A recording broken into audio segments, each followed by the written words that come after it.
আমরা চেষ্টা করব রাসূলের ধর্মটা সমাজে আনতে। আমরা কি পারবো রাসূলের ধর্ম সমাজে আনতে? জাতিকে, জগৎকে রাসূলের ধর্ম উপহার দিতে পারবো? আমরা অলসতা করলে চলবে না, গাফলতি করলে চলবে না। চাঁদের জগৎ আমরা দেখেছি, প্রমাণ পেয়েছি, জীবন বাঁচিয়ে লাগাইয়া চেষ্টা করে মানুষকে রাসূলের ধর্মের উৎসাহিত করতে হবে। রাসূলের আলো দ্বারা জগৎবাসীকে আলোকিত করতে হবে। আমরা কি পারবো? চাঁদে দেখে কিন্তু আমরা দায়িত্বে আটকা পড়ে গিয়েছি। যেহেতু চাঁদে দেখে প্রমাণ করেছে মুহাম্মদ ইসলাম সত্য, এই সত্যটা আমাদের প্রচার করতে হবে। দেখেন, আপনাদেরকে সবক দেওয়ার পরে আপনারা 80% লোক স্বপ্নে নবীজি দিদার পান। মিথ্যা বলেন, স্বপ্নে গোরাকাবাই রাসূলকে দেখার সৌভাগ্য হয়েছে। যারা 1000 বছর পরে জন্ম নেন, স্বপ্নে রাসূলকে দেখে, রাসূলের সাথে কথাবার্তা মোরাকাবাই বলতে পারে, এরা কি আর সাধারণ মানুষ থাকে? সুতরাং এরা কি আশিকে রাসূল হয় না? হয় না, হয় না। সুতরাং মহব্বতের সাথে সবাই তরিকার আমল, মহব্বতের সাথে এই ধর্মের মুহাম্মদ ইসলামের আমল করেন এবং নিজেকে মুহাম্মদ ইসলামের আলো দ্বারা আলোকিত করেন। যে বাল্ব আলো দিতে পারে না সেটাকে ফিউজ বাল্ব বলে। এই বাল্বকে হোল্ডারে লাগিয়ে রাখে না। আপনার আশিকে রাসূল, আমি আশা করব আপনাদের প্রত্যেক হৃদয় থেকে আলো প্রকাশ পাবে।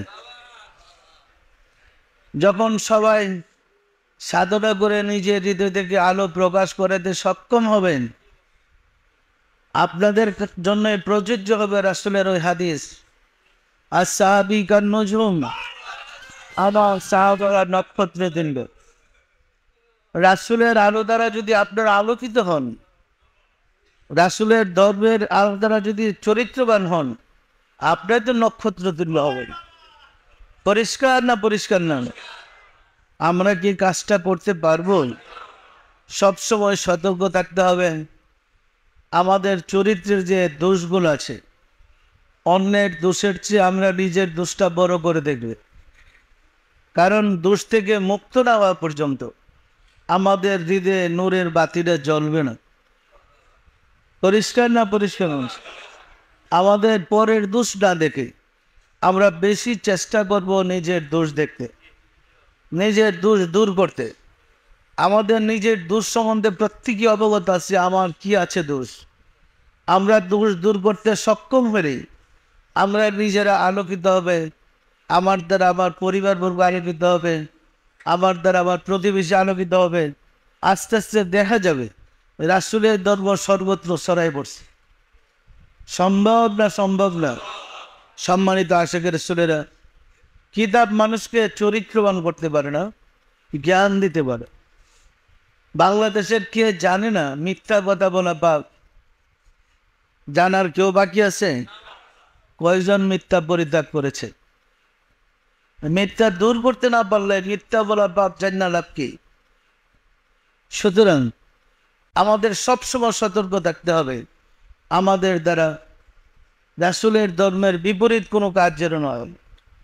আমরা যেন সবসময় রাসূলের আলোটা জাতি জগৎকে তুলে ধরতে পারি এবং জগৎকেও আলোকিত করতে পারি। যদি পারি, আল্লাহ এবং আল্লাহর রাসূল আমাদের উপরে খুশি হবেন, সন্তুষ্ট হবেন। এর চেয়ে আর বেশি পাওয়ার কিছু আছে কি? মুসলিম জাতি আল্লাহ রাসূলকে ছেড়ে দিয়েছে, ভিন্ন পথে প্রবাহিত হয়েছে, আর সোয়াবের পাহাড় বুনতেছে। খুঁজা দেখলো না সোয়াব কি জিনিস। রাসূলের সাফায়াত ছাড়া, আল্লাহর পরিচয় লাভ করা ছাড়া কোনো মানুষের মুক্তি হবে না। জন্ম থেকে মৃত্যু পর্যন্ত হায়াতে জিন্দেগিতে আপনাকে ইমানি পরীক্ষার উপরে প্রশ্ন নেওয়া হবে। ইমানি পরীক্ষায় 3টা প্রশ্ন, মার রাব্বুকা, অমা দিন উকা অমান নাবিউকা, তোমার প্রভুকে, তোমার ধর্মকে, তোমার নবীকে। প্রশ্ন মাত্র তিনটা, জন্ম থেকে মৃত্যু পর্যন্ত হায়াতে জিন্দিগিতে যা করেন ইমানি পরীক্ষায় তিনটা প্রশ্ন আসবে। তাহলে পাস করার জন্য আল্লাহর পরিচয় লাভ করতে হবে, হবে না হবে না? যদি আল্লাহকে না ছিলেন, আল্লাহর পরিচয় না জানেন, এবারে পরীক্ষা ফেল। পাস করার জন্য রাসূলের পরিচয় লাভ করতে হবে, হবে না হবে না? যদি রাসূলকে চিনতে না পারেন, পরিচয় দিতে না পারেন, ইমানে পরীক্ষায় ফেল। সুতরাং আমাদের প্রত্যেকের দায়িত্ব এবং কর্তব্য হচ্ছে ইমানে পরীক্ষায় পাস করে। কর্তব্য না কর্তব্য না? সুতরাং আল্লাহকে পেতে হবে, আল্লাহ রাসূলকে পেতে হবে। আমরা জোর গলায় বলছি, আল্লাহর পরিচয় লাভ করুন, আল্লাহ রাসূলের পরিচয় লাভ করুন। আল্লাহ রাসূলের পরিচয় লাভ করলে আল্লাহ রাসূলের সংস্পর্শে আপনার যে চরিত্র সৃষ্টি হবে, ও আগে ইসলাম বলে। ইসলাম মানে শান্তি। ইসলাম অর্থ কি? অন্ধকার রাত্রে শান্তি থাকে, অন্ধকারে কোনো জায়গায় শান্তি থাকে, আলো আসলে শান্তি আসে না আসে না? আল্লাহ রাসূলের সাধনা করলে আপনার মাঝে আল্লাহ রাসূলের যে আলো বা জ্যোতিটা প্রকাশ পাবে, আপনার অন্ধকার দূর করে দেবে। প্রশ্ন হলো, তোমার ধর্ম কি? যে দেখো আলো, অন্ধকার ছাড়া আলো, আলোর ধর্ম। আলোর ধর্ম তো শান্তি। পরিষ্কার না পরিষ্কার না? আমরা কি পারবো এই সত্যটাকে ধরে রাখতে? সম্মানিত আশিক রাসূলের, আপনারা আসছেন, আমি খুশি হয়েছি, আমি আনন্দিত হয়েছি। আপনাদের কাছে আমার অনুরোধ থাকবে, সবাই চেষ্টা করুন আমরা যেন রাসূলের ধর্মটা আনতে পারি। রাসূলের ধর্ম আনতে পারলে জাতি জগৎ উপকৃত হবে। আমরা পারবো? আসুন রাব্বুল আলামিনের সাহায্য চাই, তিনি যেন দয়া করে আমাদের মকসদ পূর্ণ করে দেন। আমিন।